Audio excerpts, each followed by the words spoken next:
Hello everyone, welcome back to my YouTube channel just study.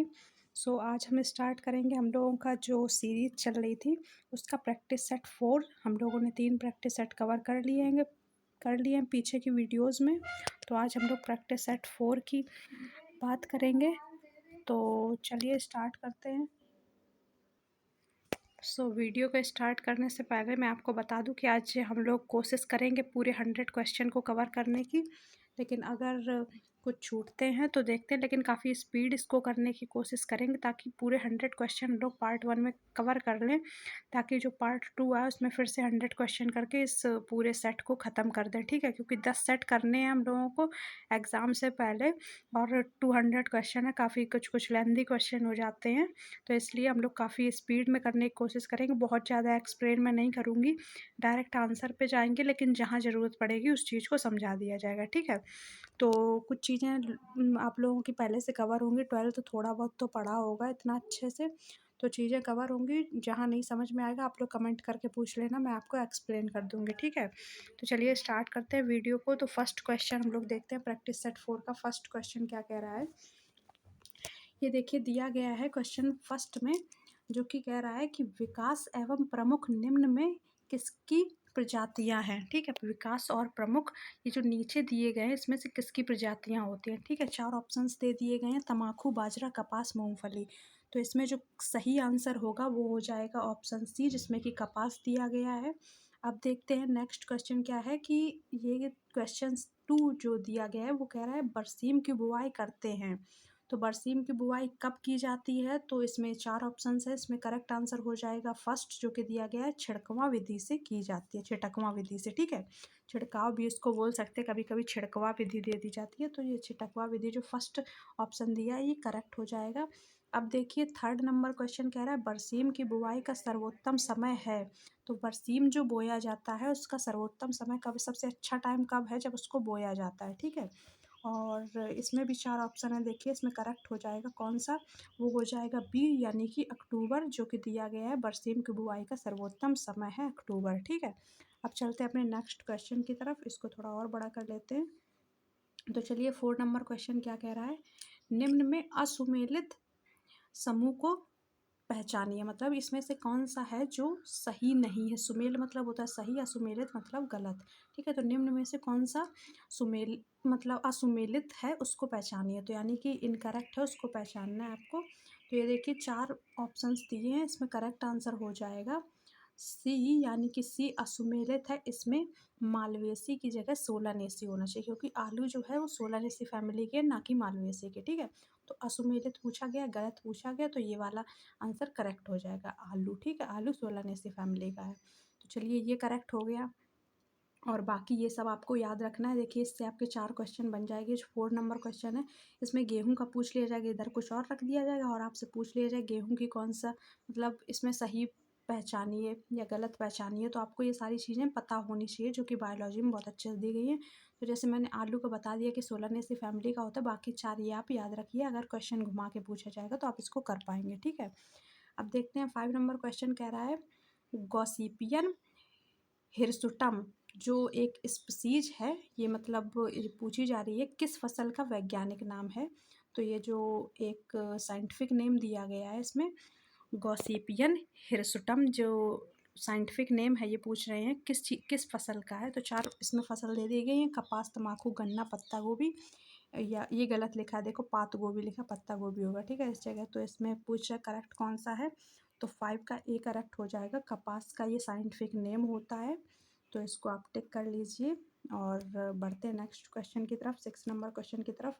मक्का की फसल में प्रति सिंचाई पानी की गहराई कितनी रखी जाती है। जब सिंचाई की जाती है तो पानी की गहराई कितनी रखी जाती है जब मक्का बोने के समय। ठीक है, तो इसमें जो 4 ऑप्शंस दिए गए हैं इसमें करेक्ट आंसर क्या होगा, 6 नंबर क्वेश्चन का करेक्ट आंसर हो जाएगा ए, 5 से 6 सेंटीमीटर होना चाहिए। ठीक, इसकी किसकी मक्का की जो फसल में सिंचाई का पानी होता है वो 5 से 6 सेंटीमीटर भरा होना चाहिए। अब देखते हैं नेक्स्ट क्वेश्चन, बोरो धान प्रचलित होता है कहाँ पे प्रचलित होता है बोरो धान। तो 7 नंबर क्वेश्चन का करेक्ट आंसर हो जाएगा डी, पश्चिम बंगाल में होता है। ठीक है, तो ये करेक्ट हो गया। अब देखते हैं नेक्स्ट क्वेश्चन, जो कि 8 नंबर क्वेश्चन है। क्वेश्चन कह रहा है गेहूं में डिवलिंग विधि से बुवाई में बीज दर प्रति हेक्टेयर रखते हैं, मतलब डिस्टेंस कितनी रखते हैं बीज को बोने की, ठीक है। तो ये पूछा गया क्वेश्चन में। 8 नंबर क्वेश्चन क्या कह रहा है, तो अब इसमें करेक्ट आंसर कौन सा हो जाएगा, तो देखिए 4 ऑप्शंस दिए गए हैं। इसमें जो बी नंबर ऑप्शन में दिया गया है 25 से 30 किलोग्राम इतना होता है, ठीक है। तो ये इसका करेक्ट आंसर हो जाएगा। अब देखिए 9 नंबर क्वेश्चन है, जीन नामक प्रोटीन पाई जाती है। 9 नंबर क्वेश्चन में 4 ऑप्शंस हैं, जीन नामक प्रोटीन पाई जाती है गेहूं में, धान में, और देखते हैं क्या दिया गया है, गेहूं में, धान में, चना में या मक्के में। तो इसका जो करेक्ट आंसर हो जाएगा वो हो जाएगा 9 नंबर का डी ही, यानी कि मक्के में पाई जाती है, ठीक है। मक्के में ऐसा देखने मिलता है। क्या देखने मिलता है, फिर से आपको बताती हूँ। तो क्वेश्चन है जीन नामक प्रोटीन पाया जाता है मक्के में, तो ये उसका करेक्ट आंसर हो जाएगा, यानी कि मक्का जो है वो इसका करेक्ट आंसर हो जाएगा। अब देखिए नेक्स्ट क्वेश्चन है 10 नंबर क्वेश्चन, स्वर्ण प्रजाति होती है, स्वर्ण प्रजाति होती है वो किसकी होती है। 4 ऑप्शन है। 10 नंबर क्वेश्चन का करेक्ट आंसर क्या होगा, स्वर्ण प्रजाति जो होती है वो ज्वार की होती है, तो ये करेक्ट हो जाएगा। तो अब देखते हैं नेक्स्ट क्वेश्चन, नत्रजन की कमी के लक्षण सर्वप्रथम प्रकट होते हैं, ठीक है। नत्रजन की जो कमी होती है तो उसके जो लक्षण होते हैं सबसे पहले किस चीज़ में प्रकट होते हैं, ये पौधों में होती है, ठीक है। तो नई पत्तियों में होते हैं, पुरानी पत्तियों में, पुरानी एवं नई पत्तियों में, सभी पत्तियों पर होते हैं। तो काफ़ी स्पीड लेके हम लोग इनको चलेंगे। तो देखिए इसका करेक्ट आंसर क्या होगा, 11 नंबर क्वेश्चन का करेक्ट आंसर हो जाएगा, पुरानी पत्तियों में ये देखने मिलता है। नत्रजन की कमी के लक्षण सबसे पहले पुरानी पत्तियों में देखने मिलते हैं। अब देखते हैं नेक्स्ट क्वेश्चन, 12 नंबर क्वेश्चन क्या है कि मॉलिब्डेनम की उपलब्धता किस पीएच पर अधिक होती है, यानी कि इसकी एक तरीके से ये अच्छे से काम कब करता है, इसकी उपलब्धता सबसे ज़्यादा कब देखी जाती है। तो ये देखिए 4 ऑप्शन है 12 नंबर क्वेश्चन का, तो इसमें करेक्ट कौन सा हो जाएगा। 12 नंबर क्वेश्चन का करेक्ट आंसर जो होगा 9.5 से 10 हो जाएगा। 9.5 से 10 पीएच पे इसकी उपलब्धता देखी जाती है, ठीक। अब देखते हैं नेक्स्ट क्वेश्चन, 13 नंबर क्वेश्चन कह रहा है कि अधिक दूरी पर उगाई गई फसल के लिए सिंचाई की उपयुक्त विधि क्या होती है, ठीक है। तो ये इसमें अधिक दूरी पर उगाई गई कोई भी फसल है, जैसे बहुत दूर कहीं खेत से जाके उगाई जा रही है, तो उसमें किस विधि से सिंचाई की जाएगी, ये पूछा जा रहा है क्वेश्चन। तो अब 13 नंबर क्वेश्चन का करेक्ट आंसर क्या हो जाएगा, आप लोगों को इसको पढ़ना पड़ेगा पहले। थाल विधि या टपकदार विधि या अंगूठी विधि और ये उपयुक्त सभी, इसमें जो सी नंबर है ये करेक्ट हो जाएगा। इसमें दिया गया है टपकदार विधि जो होती है इसी से दूर अधिक दूरी पे की गई खेती को इस विधि द्वारा सिंचाई की जाती है, ठीक है, टपकदार विधि से। अब देखिए नेक्स्ट क्वेश्चन क्या आ जाएगा, रॉक फॉस्फेट का प्रयोग किया जाता है, रॉक फॉस्फेट जो होता है उसका प्रयोग किस चीज़ में किया जाता है। तो इसमें 4 ऑप्शन है। 14 नंबर क्वेश्चन का ए करेक्ट हो जाएगा, अम्लीय मृदा में रॉक फॉस्फेट का उपयोग किया जाता है, यानी कि यूज़ किया जाता है। मृदा कटाव सर्वाधिक होता है, मृदा कटाव सबसे ज़्यादा कहाँ होता है, तो किस मिट्टी में होता है। देखिए इसमें पूछा गया है चिकनी मिट्टी में, सिल्ट मिट्टी में, या दोमट में, या ऊसर में। तो 4 ऑप्शन में करेक्ट आंसर जो हो जाएगा वो हो जाएगा डी नंबर, ऊसर मिट्टी में मृदा कटाव सर्वाधिक होता है, यानी कि सबसे ज़्यादा होता है। अब ये देखिए CTRI स्थित है, CTRI जो होता है वो कहाँ पे स्थित है, तो 4 ऑप्शन है दिए गए हैं। 16 नंबर का ए करेक्ट हो जाएगा, राजा मुंद्री में CTRI उपस्थित है। अब देखिए मृदा नमी नापने का यंत्र कौन सा होता है, मृदा को मतलब कि मिट्टी की जो नमी होती है उसको नापने का सबसे अच्छा यानी कि सबसे एक तरीके से एलिजिबल कौन सा वो होता है यंत्र, यानी कि कोई सी ऐसी चीज़ बनाई गई है जिससे चीज़ों अरे मृदा की नमी को यानी कि मिट्टी के जो मॉइस्चर को नापा जाता है, तो ये कौन सा मीटर होता है एक तरीके से। तो इसमें 4 ऑप्शंस दिए गए हैं, तो 17 नंबर का सी करेक्ट हो जाएगा, टेंसियोमीटर जो होता है वो मृदा की नमी को नापता है, ठीक है। अब देखिए 17 क्वेश्चन हम लोगों ने कवर कर लिया। अब नेक्स्ट पेज पे चलते हैं और देखिए 18 नंबर क्वेश्चन क्या दिया गया है। तो इसमें देखिए कॉलम फर्स्ट को कॉलम सेकंड से मैच कराना है, तो अब देखते हैं हम लोग कॉलम फर्स्ट को जब हम लोग कॉलम सेकंड से मैच कराएंगे तो पहले तो हम लोगों को ये सारी चीज़ें पता होनी चाहिए, उसके बाद हम लोग कर पाएंगे।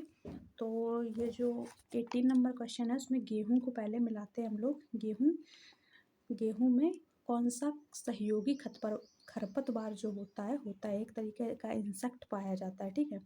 तो गेहूं में होता है गेहूँ सा, तो इसको सेकंड से मैच कर देंगे। आलू में होता है भतुआ, ठीक है, और धान में होता है सेवई, और बरसीम में होता है कासनी, ठीक है। तो फर्स्ट का सेकंड हो गया, तो फर्स्ट का सेकंड इसमें दिया है, इसमें दिया है, बाकी ये दोनों तो गलत हो जाएंगे। तो अब देखिए बी का फर्स्ट लास्ट वाले में दिया गया, सी का 4 बी इसमें दिया गया, डी का 3, तो डी करेक्ट हो जाएगा। अब बढ़ते हैं नेक्स्ट क्वेश्चन की तरफ, जो कि क्या दिया गया, निम्नलिखित में से कौन सा सही है, सही ऑप्शन इसमें बताना है। तो 4 ऑप्शन है, जिसमें कि करेक्ट कौन सा हो जाएगा, किससे, यानी कि फसल को कीट से मैच करो, कौन सा सही है, ठीक है, जोड़ा इसमें सही बताना है। तो 19 नंबर क्वेश्चन है, 19 का ए करेक्ट हो जाएगा, जो कि दिया गया धान गंधी वन से करेक्ट हो जाएगा, ठीक है। बाकी ये एक सेकंड, बाकी ये जैसे धान हुआ गंधी वन से करेक्ट कर जाएगा, इसलिए ये इसका सही जोड़ा हो जाएगा। अब देखते हैं नेक्स्ट क्वेश्चन, भारतीय गन्ना अनुसंधान संस्थान स्थित है, भारतीय गन्ना अनुसंधान संस्थान कहाँ स्थित है, ये लखनऊ में स्थित है, तो इसको टिक करेंगे सी नंबर को। मृदा में नाइट्रीकरण करने वाला सूक्ष्म जीव कौन सा होता है, तो वो हो जाता है नाइट्रोसोमोनास, ठीक है। ये जो एक बैक्टीरिया होता है वो मृदा का नाइट्रीकरण करता है, ठीक है। अब देखिए, अब नेक्स्ट क्वेश्चन पे पहुंच जाते हैं हम लोग। तो सूची फर्स्ट को सेकंड से इसमें मिक्स करना है। उत्पादन के प्रथम राज्य बताए गए हैं, यानी कि कौन सी चीज़ किस किस राज्य में सबसे ज़्यादा होती है, ठीक है। तो ये 4 ऑप्शंस दिए गए हैं, तो इसको थोड़ा और जूम कर लेते हैं। अब देखिए, इसमें जो ऑप्शन है पहले हम लोग उसको मैच कर लेंगे। तो गन्ने को हम लोग किस शहर से, एक तरीके से किस राज्य से मैच करेंगे, तो गन्ना होता है सबसे ज़्यादा कहाँ पाया जाता है, तो ये आप लोगों को पता होना चाहिए। तो गन्ने को देखिए हम लोग मैच करते हैं, ये जो तमिलनाडु दिया गया है गन्ना, एक सेकंड पेन ले लेती हूँ मैं, गन्ने को तमिलनाडु से मैच करते हैं। और उसके बाद आलू को देखिए, आलू को करते हैं हम आलू करते हैं हम पश्चिम बंगाल से, और मक्के को करते हैं पंजाब से नहीं, मक्के को करते हैं आंध्र प्रदेश से, ये थोड़ा सा गलत हो गया, मक्के को करते हैं आंध्र प्रदेश से, और गेहूं को करते हैं पंजाब से, ठीक है। गेहूं पंजाब में सबसे ज़्यादा पाया जाता है। तो देखिए ऐसे ही मैच हो गया, हम लोग मैच कर लेंगे, तो गन्ने का फर्स्ट ये हो जाएगा, ठीक है, ये भी हो जाएगा और ये भी हो जाएगा, इसको काट देते हैं। अब देखिए, आलू को मैच करा था हम लोगों ने किससे, पंजाब से नहीं किया था, आलू को एक सेकंड किया गया है 4th नंबर, ठीक है, आलू को 4th नंबर पश्चिम बंगाल से किया गया है। तो पश्चिम बंगाल यानी कि बी का 4 ये हो जाएगा, फिर सी का 2 मक्के को आंध्र प्रदेश से, और डी का 3 यानी कि पंजाब से गेहूं को, तो सी करेक्ट हो जाएगा। तो ये इसका करेक्ट आंसर है। अब देखते हैं नेक्स्ट क्वेश्चन, 23 नंबर क्वेश्चन, पशुओं में भोजन की ऑक्सीकरण से उत्पन्न ऊर्जा सहायक होती है, पशुओं में जो भोजन पशु लेते हैं उसमें ऑक्सीकरण से उत्पन्न ऊर्जा जो प्राप्त होती है वो किस चीज़ में सहायक होती है, शारीरिक श्रम करने में, शरीर का निर्माण करने में, या फिर दुग्ध उत्पादन में, या फिर शरीर के तापक्रम ठीक करने में। तो इसका करेक्ट आंसर जो होगा ए हो जाएगा, शारीरिक श्रम करने में, यानी कि काम करने में, ठीक है, पशुओं में भोजन की ऑक्सीकरण होती है, तो ये इसका ए नंबर करेक्ट आंसर हो जाएगा। कौन सा नंबर क्वेश्चन था, ये था 23 नंबर क्वेश्चन, ठीक है। अब अब हम लोग चलते हैं 24 नंबर क्वेश्चन की तरफ, जो कि क्या दिया गया है, गायों के रख रखाव के लिए भोजन मुख्यतः देते हैं, गायों के रख रखाव के लिए भोजन क्यों दिया जाता है, तो ये इसमें दिया गया है। तो 24 नंबर क्वेश्चन का करेक्ट आंसर जो होगा वो ए हो जाएगा, दुग्ध उत्पादन के लिए, ठीक है। तो जवान पशुओं को अधिक आहार की आवश्यकता होती है, जवान पशुओं को अधिक आहार की आवश्यकता क्यों होती है, क्योंकि उनको काम भी करना पड़ता है, इसलिए कार्य के लिए उनको होती है, ठीक है। अधिक अधिक किसकी, आहार मतलब खाने की ज़रूरत होती है, ठीक है। तो ये हो जाएगा। अब देखते हैं नेक्स्ट क्वेश्चन क्या दिया गया है, अधिक वसायुक्त उत्पादन के लिए 26 क्वेश्चन नंबर में कह रहा है, अधिक वसायुक्त उत्पादन के लिए पशु आहार में आवश्यक होना चाहिए, क्या होना चाहिए। तो 4 ऑप्शन है, इसमें सबसे करेक्ट जो आंसर होगा वो होगा वसा पदार्थ सबसे ज़्यादा होना चाहिए, ठीक है, पशुओं के आहार में, मतलब खाने में, ये भारवाही पशुओं के आहार में अधिक मात्रा में होना चाहिए, क्या होना चाहिए, वसा होना चाहिए। अब देखिए, रिंडर पेट्स बीमारी जो होती है ये किस चीज़ से होती है? तो 4 ऑप्शंस है, इसमें करेक्ट आंसर हो जाएगा, ये देखिए 28 का करेक्ट आंसर होने वाला है डी। जो एक सेकेंड, 28 का करेक्ट आंसर हाँ डी हो जाएगा, जो कि दिया गया है वायरस से। निम्न में द्विकाजी गाय कौन सी है? तो द्विकाजी गाय का नाम क्या होता है? हरियाणा, कृष्णा घाटी और थारपारकर जो होती हैं ये सारी द्विकाजी गाय होती हैं, यानी कि डी ऑप्शन करेक्ट हो जाएगा। निम्न में असुमेलित जोड़े को चुनिए। असुमेलित यानी कि सही ना हो जो। तो इसमें जो गाय है उस वो कितना एक तरीके से फैट प्रोड्यूस करती है, तो 4.50 ये करेक्ट है। भैंस कितना करती है? 7.10 ये भी करेक्ट है। और जो बकरी है 6.50 नहीं करती है, इसलिए ये इनकरेक्ट है और यही इस क्वेश्चन का करेक्ट आंसर हो जाएगा। भेड़ करती है 8.90, ठीक है।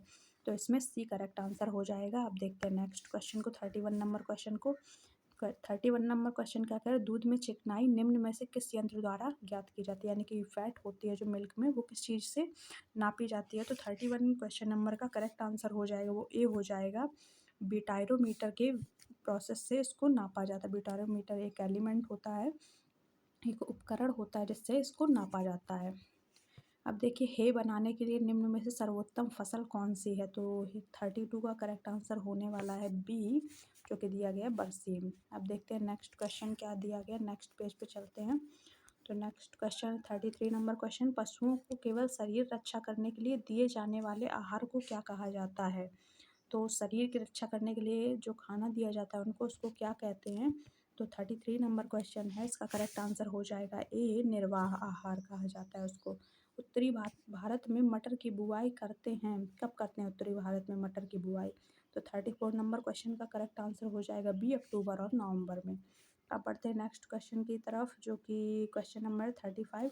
आर्का नवनीत किस्म है, किस चीज़ की किस्म है आर्का नवनीत? तो 4 ऑप्शंस में 35 का करेक्ट आंसर हो जाएगा डी, जो कि बैगन दिया गया है। माइकोराइजल एसोसिएशन होता है, क्या होता है? लीची की जड़ में होता है ये, ठीक है। एक तरीके से बैक्टीरिया है। अब देखिए, सलजम की बुआई के लिए अंतरण रखते हैं, मतलब सलजम की बुआई के लिए कितना अंतरण रखते हैं? तो 30 से 10 सेंटीमीटर का एक तरीके से स्पेस रखा जाता है। 37 का ए करेक्ट हो जाएगा। अब देखिए, अमरूद के मुख्य रोग कौन से होते हैं? अमरूद का जो रोग होता है वो कौन सा होता है? 38 नंबर का करेक्ट आंसर होने वाला है सी, उकठा। उकठा रोग हो जाता है अमरूद में। नर्सरी उगाने के लिए प्याज का बीज दर कितना रखा जाता है? नर्सरी में प्याज को उगाने के लिए कितना इसका बीज दर रखा जाता है? तो इसका बीज दर 39 का करेक्ट हो जाएगा बी, 8 से 10 किलोग्राम पर हेक्टेयर रखा जाता है, ठीक है। पत्ता गोभी के प्रति हेक्टेयर उपज क्षमता होती है, कितनी होती है इसकी उपज क्षमता? तो इसकी पत्ता गोभी की प्रति हेक्टेयर उपज क्षमता होती है 300 से 350, ठीक है, इतनी होती है। अब देखिए, प्राकृतिक रूप से केला उगाया जाता है, केला कैसे उगाया जाता है प्राकृतिक रूप से? इसमें 4 ऑप्शन दिए गए हैं। 41 का करेक्ट आंसर हो जाएगा ए, प्रकंद द्वारा, ठीक है। अब देखिए नेक्स्ट क्वेश्चन, फूल गोभी में खाया जाने वाला भाग कौन सा होता है? तो ये डी ऑप्शन जो दिया गया है, कर्ड जो होता है फूल गोभी का खाया जाने वाला भाग होता है। अब बढ़ते हैं नेक्स्ट क्वेश्चन की तरफ। पूसा नन्हा किसकी किस्म है? तो 4 ऑप्शंस में पूसा जो नन्हा होती है किस चीज़ की किस्म होती है? 43 का करेक्ट आंसर हो जाएगा पपीता, पपीते की किस्म होती है ये एक वैरायटी, ठीक है। अब बढ़ते हैं नेक्स्ट क्वेश्चन की तरफ। 44 नंबर क्वेश्चन है, बैंगनी धब्बा रोग किस फसल में लगता है? बैंगनी धब्बा रोग जो होता है वो प्याज की फसल में लगता है, तो ये करेक्ट हो जाएगा। असुमेलित जोड़े को चुनिए, ठीक है, असुमेलित जोड़े को चुनिए। इसको थोड़ा छोटा करते हैं। अब देखिए, इसमें 4 ऑप्शंस दिए गए हैं। 45 का करेक्ट आंसर जो होगा वो हो जाएगा डी, यानी कि आर का अनमोल। वंगनपल्ली अल्फांसो जो होता है ये इससे असुमेलित करेगा, यानी कि गलत है, ये गलत मैच किया गया है। अमीबा श्वसन करता है, किस किस प्रोसेस से जो अमीबा होता है वो श्वसन करता है? तो अमीबा श्वसन करता है सी, जो दिया गया है ऑप्शन, जो कि समतल तल द्वारा करता है, समस्त तल तल द्वारा, ठीक है। टीनिया के खंडों में अंडाशय की संख्या कितनी होती है? तो 47 का करेक्ट आंसर हो जाएगा। 47 का करेक्ट आंसर ए हो जाएगा, एक होती है टीनिया खंडों में अंडाशय की संख्या। किसके शरीर पर असंख्य छिद्र होते हैं? तो ऑप्शन डी करेक्ट हो जाएगा, स्पंज पे। तो देखिए एस्केरिस की देग वह कहलाती है। ये देखिए मैं इतनी आसानी से इसलिए और करा, अगर आपने एनसीईआरटी पढ़ी हो तो बायो के सारे क्वेश्चन आप कर ले जाएंगे, तो एनसीईआरटी थोड़ा ध्यान से पढ़े, वरना मैं एनसीईआरटी भी कवर करवा दूंगी, ठीक है। एस्केरिस की देह गुहा कहलाती है, यानी कि उसकी जो स्किन होती है उसको कौन सी स्किन कहा जाता है? ऊपर की जो बाहरी सतह होती है एस्केरिस की, तो उसको क्या कहा जाता है? 4 ऑप्शंस दिए गए हैं। 49 का करेक्ट आंसर जो होगा वो स्यूडोसील होगा, यानी कि स्यूडोसीलम उसको कहा जाता है। जोंक के शरीर में खंडों की संख्या कितनी होती है? तो 50वें क्वेश्चन नंबर का करेक्ट आंसर हो जाएगा बी, 33 होती है। अब देखिए 51 नंबर क्वेश्चन, केचुए की ग्रसनी उत्सर्जिकाओं की मतलब खंडों में पाई जाने वाली संख्या कितनी होती? कौन कौन से खंडों में ये पाई जाती? ग्रसनी उत्सर्जिका की बात की जा रही है, ठीक है। तो अब देखिए इसकी बात की जा रही है, तो इसमें करेक्ट आंसर कौन सा होगा? 51 का करेक्ट आंसर हो जाएगा बी, 4, 5, 6 नंबर पे ग्रसनी उत्सर्जिकाएं पाई जाती हैं। बाघ कंकाल रखता है, तो बाघ कंकाल कौन सा इसमें ऑर्गेनिज्म है जो रखता है? तो 52 का करेक्ट आंसर ए हो जाएगा, वो है कॉकरोच। अब पढ़ते हैं नेक्स्ट क्वेश्चन की तरफ। एनल स्टाइल पाया जाता है, किसमें पाया जाता है एनल स्टाइल? 52 का करेक्ट आंसर ए हो जाएगा, नर कॉकरोच में। सीटी सहायता करता है, सीटी किस चीज़ में सहायता करता है? सीटी एक तरीके से ऑर्गन मान लीजिए आप। तो एक ये किस में सहायता करता है? गमन में, जनन में, या पाचन में, या श्वसन में? 54 का करेक्ट आंसर सी हो जाएगा, गमन में करता है, ठीक है। फीता कृमि के किस भाग में मुकुलन होता है? तो ग्रीवा वाले भाग में मुकुलन होता है, ठीक। अब बढ़ते हैं नेक्स्ट क्वेश्चन की तरफ। रजत मछली निम्न में से किस वर्ग की होती है? तो रजत मछली जो होती है वो मत्स्य वर्ग की बिल्कुल नहीं होती है, आप इसमें टिक बिल्कुल ना करें। ये कीट वर्ग की होती है, यानी कि इंसेक्ट होती है एक तरीके से। किस संघ के ज़्यादातर जंतु परजीवी होते हैं? तो जो प्लेटीहेल्मिन्थेस होता है उस संघ के ज़्यादातर जंतु एक तरीके से परजीवी होते हैं। कॉकरोच का ये परजीवी पता है ना आपको, कि ये भी बताना पड़ेगा, ठीक। कॉकरोच के हृदय में वेश्म की संख्या कितनी होती है? 58 का करेक्ट आंसर हो जाएगा सी, 13 होती है। केंचुए के शरीर पर पाया जाता है, क्या पाया जाता है? सत्य विभाजन, असत्य, विक्रिय विभाजन, या चक्रीय विभाजन? तो केंचुए के शरीर पर सत्य विभाजन पाया जाता है। अब बढ़ते हैं नेक्स्ट क्वेश्चन की तरफ, जो कि हाइड दिया गया। हाइड्रा शिकार पकड़ता है, किस तरीके से शिकार पकड़ता है हाइड्रा? तो करेक्ट आंसर हो जाएगा टेंटिकल्स के द्वारा शिकार को पकड़ता है। विटामिन ए के उत्कृष्ट स्रोत हैं गाजर, जो कि मैंने विटामिन वाली वीडियो में पाया, एक तरीके से बताया था, तो आप उसको जाके देख लेना, मैं वीडियो की लिंक में दे दूँगी, ठीक है। वीडियो के डिस्क्रिप्शन में लिंक दी जाएगी विटामिन वाली वीडियो की, आप उसको जाके देख लेना। तो 62 नंबर क्वेश्चन का, खरगोश में दांत होते हैं, तो किस टाइप के दांत होते हैं खरगोश में? तो 62 का करेक्ट आंसर हो जाएगा, थीकोटोन टाइप के होते हैं।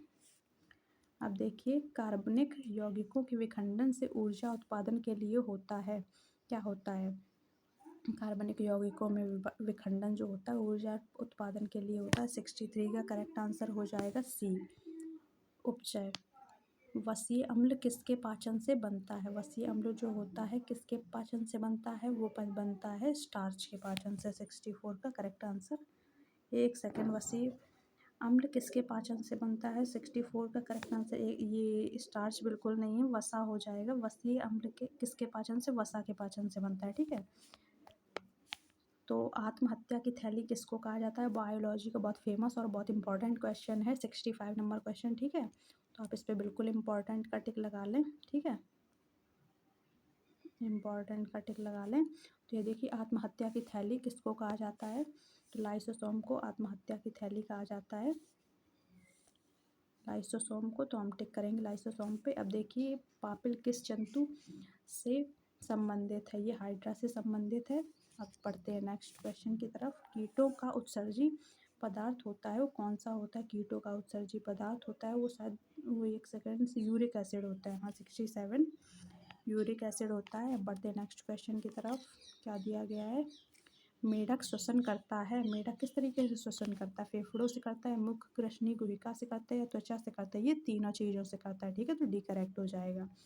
उद्दीप विकास का मत दिया किसने दिया? उद्दीप विकास का मत था वो डार्विन जी ने दिया, जो कि एक बहुत बड़े साइंटिस्ट रहे हैं।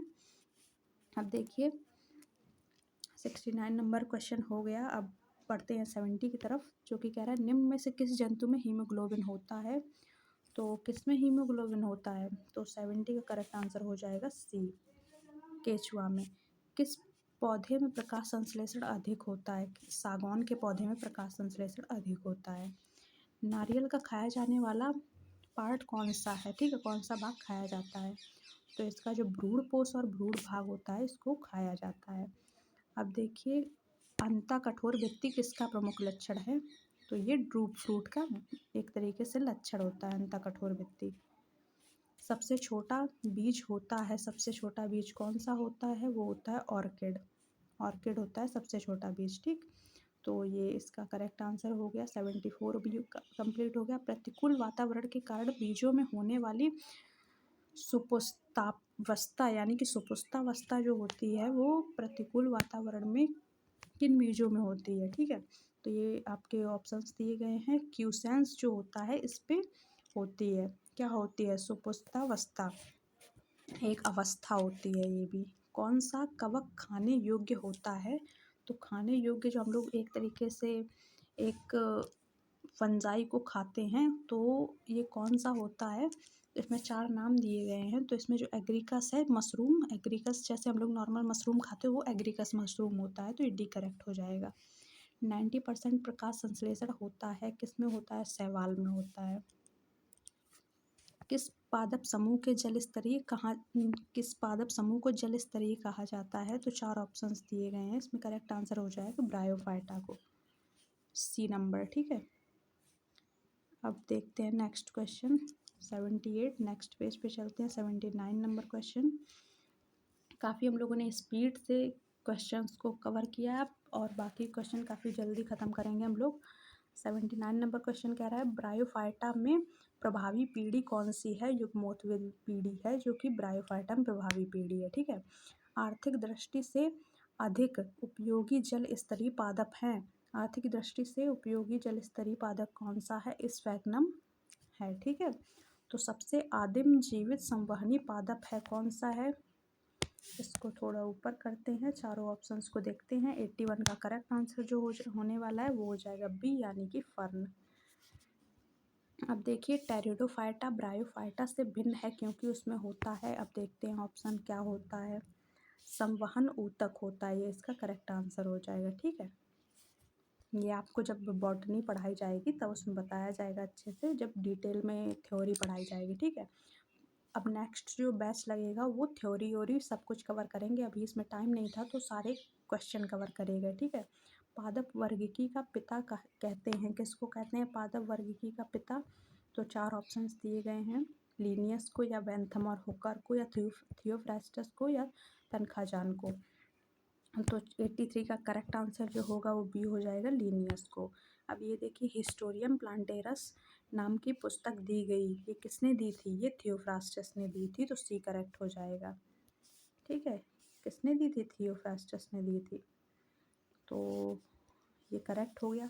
अब सरसों में पुंकेसर की संख्या कितनी होती है? सरसों में पुंकेसर की जो संख्या होती है वो 6 होती है।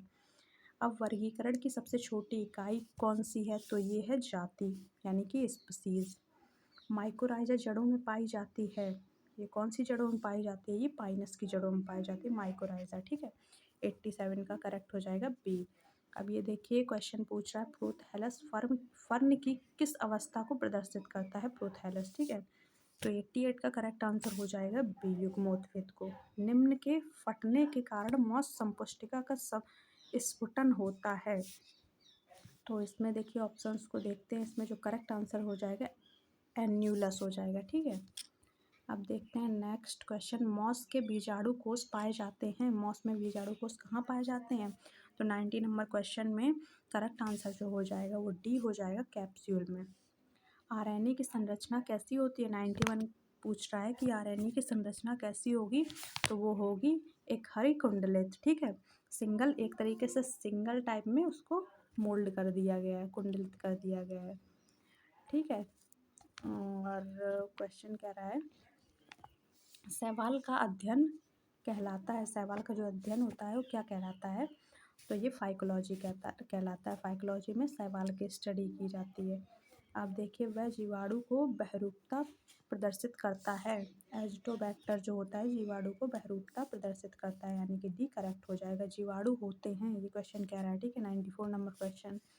तो जीवाणु होते हैं किस टाइप के होते हैं? 94 का करेक्ट हो जाएगा ए, चल होते हैं।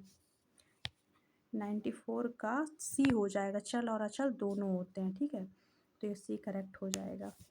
अब देखते हैं नेक्स्ट क्वेश्चन, कोशिका की खोज किसने की?